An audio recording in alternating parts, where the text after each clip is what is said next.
તો બનાસકાંઠાના થરાદ તાલુકામાં આવતા નાગલા, ડોડગામ અને ખાનપુર ગામમાં સરકાર દ્વારા પુનઃવસનની મંજૂરી આપવામાં આવી છે, જેથી ગામ લોકોમાં ખુશી જોવા મળી રહી છે।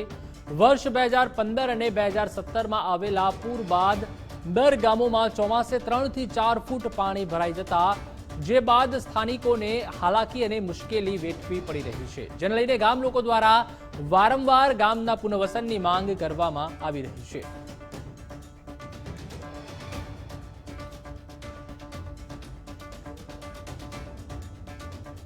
સાથે સાથે પાણી નિકાલની વાત આવે તો કાયમી નિકાલ માટે પણ 28 કરોડનું ટેન્ડર ગુજરાત સરકાર દ્વારા માનનીય શંકરભાઈના પ્રયાસોથી બહાર પડી ગયું છે।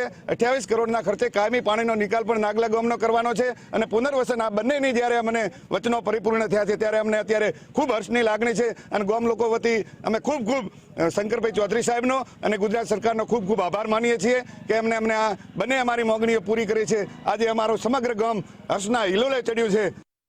તો ગત વિધાનસભાને ચૂંટણીમાં શંકર ચૌધરી જ્યારે ચૂંટણી લડ્યા હતા ત્યારે 3 ગામોને વચન આપ્યું હતું કે ચૂંટણી જીત્યા બાદ તાત્કાલિક 3 ગામોને નવું પુનરાવર્તન કામગીરી શરૂ કરવામાં આવશે। આખરે સરકારમાં રજૂઆત કર્યા બાદ 3 ગામોને પુનર્વસન માટે મંજૂરી મળતા ગામ લોકોમાં ખુશી જોવા મળી રહી છે।